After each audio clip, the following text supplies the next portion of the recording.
Friends, in literature, criticism has gained grounds as tradition. For classical arts and its appreciation also, there have been discourses. The theories have come after the creation. However, a thing of beauty admired by all allows its appreciation with criticism, which not in narrow sense but in a larger context, adding to the interpretation. Critique, as defined as in academic terms, is someone who is a public arbitrator of taste or opinion. On various matters of artistic value, the etymology of the word critique finds itself in the literary history of the Greeks, who is defined kritikos, or meaning a person who offers reasoned judgment or analysis, value judgment, interpretation or observations. But with all this, one has to bear in mind that this act of criticism is a very subjective task.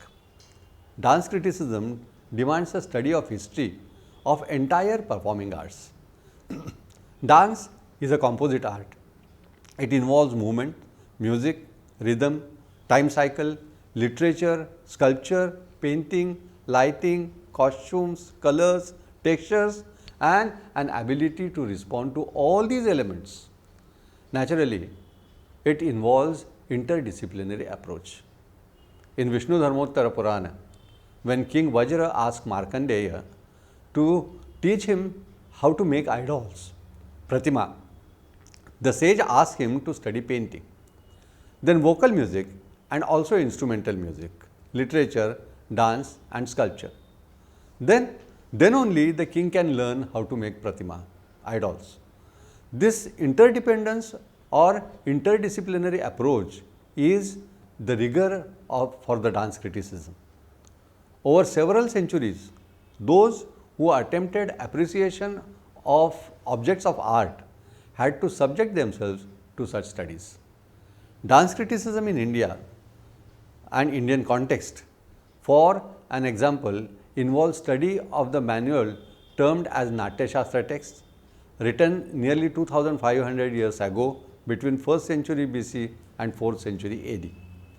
Natya Shastra text provides an example for anyone to admire dance, drama, offers guidelines.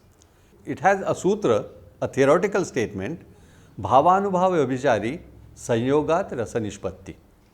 The relish, enjoyment of all arts is a result of various sentiments and emotions. Aristotle, the Greek philosopher, also mentions catharsis, which approximates to rasanubhava, experience of the relish. The theoreticians have discussed threadbare the various opinions. Mimamsa, the discussion is age-old tradition. It is universal. It varies with various nations, civilizations, but admits of different opinions also. When one looks at the rhetoric that developed in India, the commentaries of scholars threw light on the complex nature of arts. Commentators of Natya Shastra like Lolata, Shankuka, Tauta and Abhinavgupta dealt with the various branches of philosophy. Dance criticism thus involves study of these commentaries. Dance criticism poses many problems. The first hurdle is the limited and reductive definition of criticism. Is criticism just a description of performances, or is it a judgment of performances? Is it the reliving of his or her experience by the critic? Is dance criticism normative in following any canons or set rules? Who is a critic after all? Is a critic a writer or an activist or a scholar? Does he need to be a dancer himself? Is a specialist critic relevant anymore? What purpose does criticism serve? Is its purpose publicity for dance or dancer? Should it record dance history? Is it to educate, spread awareness about dance? Is he a watchdog of dancing? Does he provide the standards for the art? Is it the custodians of dance? Does it serve to propagate and popularize dance? What purpose does criticism serve in specific context? Dance criticism has to deal with difficult terrain of ethics. Ideals and conflicts of interest have to be negotiated even while intellectualizing about dance and dance criticism. The flaws of dance criticism and critics themselves one has to take into account. Dance criticism in print media and also elsewhere empowers the critic with certain power. Whereas the performance is seen by few persons, the review is read by several people across the country and with e-edition also abroad. The critic is in a position to influence the readers in favor of the dancer, or he or she can prejudice the reader who might get an impression which either impress the readers with good opinion and an adverse review might affect a dancer's popularity. Unfavorable review invariably hurts a dancer unless he or she is open to criticism and has faith in the credentials of the critic. If she or he has faith in the dancer, would take it in good spirit, and if a critic has suggested improvement in a certain area, the dancer can be benefited. But if the dancer feels she has been done injustice, the only recourse he has to send a letter to the editor for the column of the reader's right. Sometimes the argument between the critic and the dancer is not understood by the readers unless the readers are alert in the issues raised by the critic. What has been termed as the constructive criticism has enough scope for avoiding unpleasantness. Striking a personal note, I would like to mention two cases where a celebrated dancer took offense and sent legal notice to the dance critic.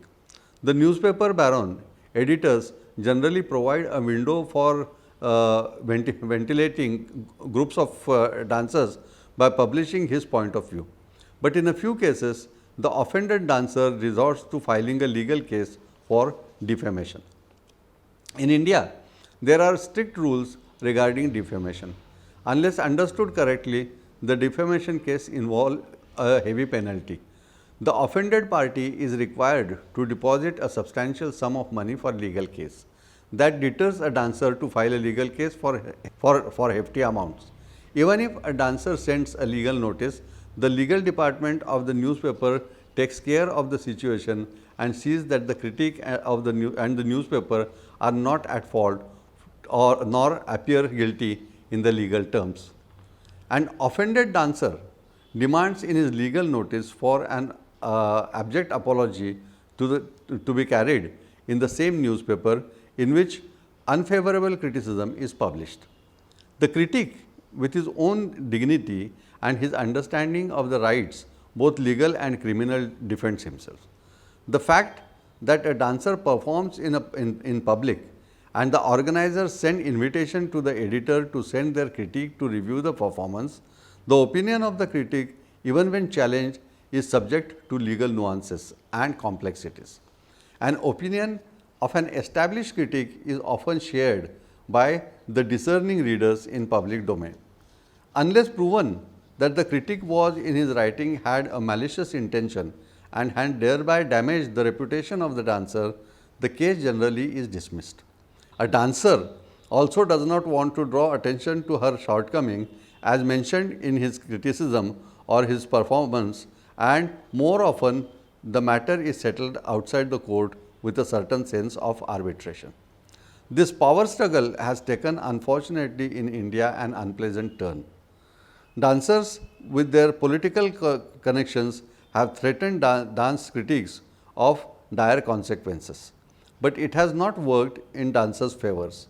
When dancers thought their social connection with political powers have tried to intimidate dance critics, the newspapers had always stood by the dance critic. So far, no dance critic has been fired for dancer's ire. What has resulted on account of dancers' such attempts and the mindless unnecessary controversies, the press, barons and editors in particular, in case of the Times of India group of publications, took a decision to do away with all art reviews barring film reviews. When dancers in Delhi, wearing designers' black clothes, called a press meeting as read out grouses against the critics, they became a laughing stock, as they did not invite painters, sculptors, musicians, writers, and went on lodging complaints against newspapers and critics. They lost support of all other artists of various disciplines. Their complaints did not move the editors and the press barons. The press did away with the criticism. Following the Times of India's example, all major English newspapers stopped dance reviews in particular and the other reviews in general. With the result, the press and the dancers killed the institution of criticism. No amount of writing letters to the press barons and editors helped the situation, barring one English newspaper, the Hindu. All English newspapers disaway with columns on dance and other arts in India. Earlier, even newspapers like the Economic Times, the Financial Express, the Business Standards used to carry weekly columns in their Sunday editions by few established critics. The dancers lost that space also. Today in India, as a global phenomenon, the space has shrunk in prime media for dance reviews. Abroad, in spite of demand from the readers to have review columns, the space for dance reviews has shrunk. The press barons found out that there is a small community of readers who are interested in reading reviews. Therefore, they could easily ignore their demand. And the space which they used to devote for dance, painting, music, drama, sculpture, literature, they started using that space for advertising and turned into profit-making propositions. In case of Hindu, when they appointed only one critic to review dance, it also resulted into an imbalanced view for dancers and readers. Whereas in past, there were more than one critics in big cities like Mumbai and Delhi. Since only one critic for a particular edition of Capital, New Delhi, the critic appointed rode like a colossus and his opinions only mattered without consideration for a different views. This critic enjoyed the supreme unchallenged position as the dancers started currying favors of the critic. Fortunately, the critic happened to be a strong and fair person. Therefore, the situation was saved. But it showed that such a policy does not help the dance scene. A dance critic or a body of dance critics writing in several newspapers can guide the dance scene, indicate the trends, document through their reviews important performances, bring to notice of the public emerging young gifted talented dancers, and thereby serve the cause of dance and keep the dance scene alive. That possibility has gone. Of course, there is what they call word of mouth publicity. Therefore, there is a buzz about emerging or young talented dancers about whom people talk and inform the organizers also. As a matter of fact, when there were no newspapers and media, that was the only way where the artist and up and coming used to get known. The problem of writing on dance poses many problems. It is a specialized art critic has to translate a performed art into readable print. The dancers dances and that is the end. What critics write become permanent. If critics' judgment are wrong, they will haunt them till their dying days. One has to be aware and not take oneself seriously and sermonize. It is considered cardinal sin because the reviews become boring. No one wants a plow through labored prose that send readers to sleep. Also, critics are not infallible. They are human beings and like dancers and choreographers have their own failings. Earlier, there were several pressures to which a critic was submitted when the reviews were carried in the newspapers the very next day. But such challenges kept the critics alert and made them more responsible, as they had to be careful and correct in their writing. Else their writing would be questioned. Those who have no experience or talent to write a reasonably good command over English, when they venture to write and serve sermon dancers, feel that they have violated traffic rules. Critics have to be very careful in their choice of words. The most important newspaper, the New York Times, enjoys a great reputation for dance criticism. In the beginning, when John Martin, a knowledgeable writer on the subject, started writing as a dance critic, he was indeed a pioneer. His balanced writing created an awareness about the developing dance art in America. It was also the time when dancers like Martha Graham were innovative and creating modern dance. John Martin's sympathetic writing, making readers to understand what she was attempted to present in dance, helped modern dance to establish in America. After John Martin, the other dance critic who served as full-time dance critic for 21 years was Anna Kisselgoff.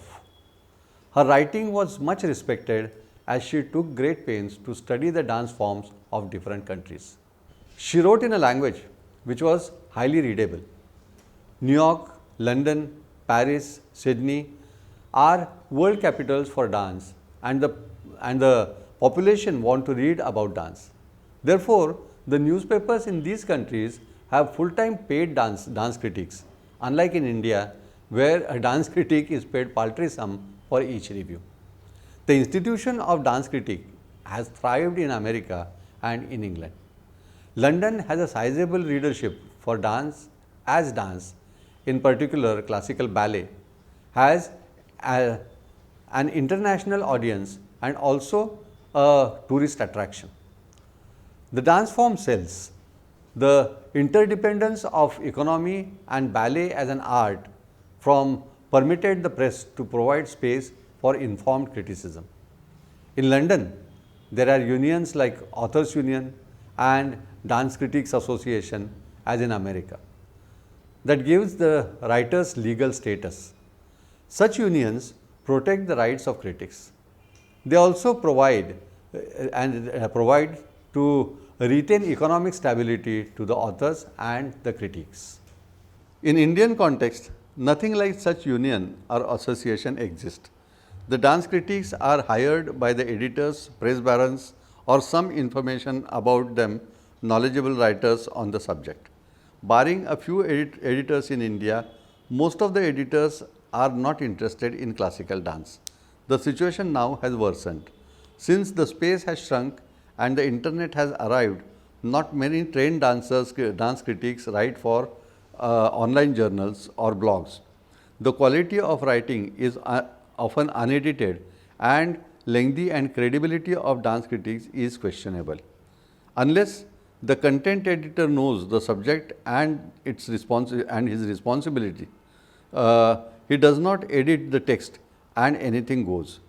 In print media, the news editor or the subject editor uses his direction and edited unpleasant expressions. Unfortunately, the content editor taken recourse to excuse like his own limited knowledge, and therefore unsavory language and improper criticism lowers the standard of dance criticism. Also, rarely the critic is paid. Of late, the New York Times has engaged Alistair Macaulay, a renowned dance and theatre critic from London, who has for the past 10 years taken over as a chief dance critic of New York Times. Since New York is the Mecca of dance, the paper employs 2 or 3 more critics who are like understudy, but provide also insightful criticism. Whereas Alistair's style and writings are engaging, very reader friendly, and at the same time very illuminating, there is a steady readership for his reviews. He has also undertaken serious study of classical Indian dance dance forms like Bharatanatyam and Odissi and has been visiting India to study its history and attend annual prestigious dance and music festivals. His writing has acquired credibility and Indian classical dance has been finding enough coverage in the New York Times. It has a snowballing effect as dancers from India who regularly perform in New York get coverage by someone whose review based on knowledge of Indian culture and tradition. The American reader now is inclined to watch Indian classical dance and not as an exotic ethnic dance as they were known in the media, but as a classical dance form at par with mainstream modern contemporary and classical ballet dance from the West. Since the New York Times provides large space for coverage of Indian dance, the Indian diaspora dancers have gained their position among their contemporary counterparts. One more issue about writing in English. It poses many problems as every time the translation of certain terms are not saying what exactly the critic has to say. The issue of terminology is of great importance. For innovative work, the terms in India in English is mentioned as experimental, innovative, contemporary, modern. None of these terms reflect what exactly the critic wants to communicate. The difficulty in translating movement through words is a big challenge. The responsibility of the critic is rather very hard. He has to convey what exactly he means. It would be pertinent to quote the opinions of dance critics from London. A group of dance critics, when were asked several relevant questions, had come to the following conclusion about dance criticism. Carly Brahms said about the true function of criticism. It is to maintain and improve upon the standards of creation and performance, to hold the past and the present as an insurance policy for the future, to discern the intention of the artist and weigh it against his achievement, and to discuss all this is in totality objective light of the truth, the whole truth and nothing but the truth, in words of 1, 2 or 3 syllables. Richard Buckle has said, the true function of criticism is to expose and celebrate the virtue of masterpiece, and it should shake the public confidence in the superiority of the second rate. Legendary British critic E.V. Cotton has observed, the true function of criticism is the recording of judgment by competent analysts and appreciation of the creation and performance of works of art, that by way of discussion and commentment. These verdicts shall acquire value in their own right and assist other appreciators in arriving at their own verdicts. Inevitably, criticism affects nearly all creators and interpreters of art in their future activities. Few critics are important in themselves, as great critics is as rare as the great artist, and the art of dance knows very few first-rate critics. But the taste and discrimination of the majority of them is part of the record of art, and it helps in guiding and shaping the taste of the later generations. No criticism of the slightest use ever to any person unless the critic's integrity is assured. This is an absolute condition of criticism. It follows that no critic can ever be financially favored in even the remotest way by any organization or person making, presenting or interpreting works of art. Peter Williams, editor of Dancing Times, London, has observed, the function of criticism is to inform and guide public about a performance and its performers, though adverse criticism has frequently been needed. Praise does not good only to the press representative and the impresario. Responding to such remarks, some of the leading dancers, choreographers, among them well-known Anton Dolin, had said, the critic should justify the space that permits an unbiased report of the performance witnessed. He should not obtrude his own personality, but should inform a supposedly eager public about the performance which they may see. Instead of dilating about himself, whom they will probably never meet, Mary Rembert, the choreographer who contributed a great deal in making ballets and dance popular among the British public and all over Europe, observed the perfect and on reply to this question of the true function of dance criticism is what Richard Buckle has said. I envisage the critic as being foredoomed to perpetual striving in solitude after what he knows is unattainable. He must seek constantly and passionately to perceive more than those who attend the theatre merely to enjoy themselves.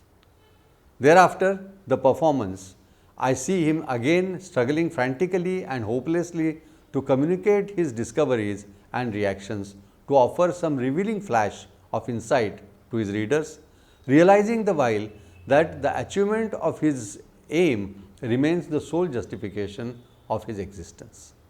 No wonder the poet has said in India, the path of the critic is walking on the Shurasya Dhara, that is, the double-edged sword.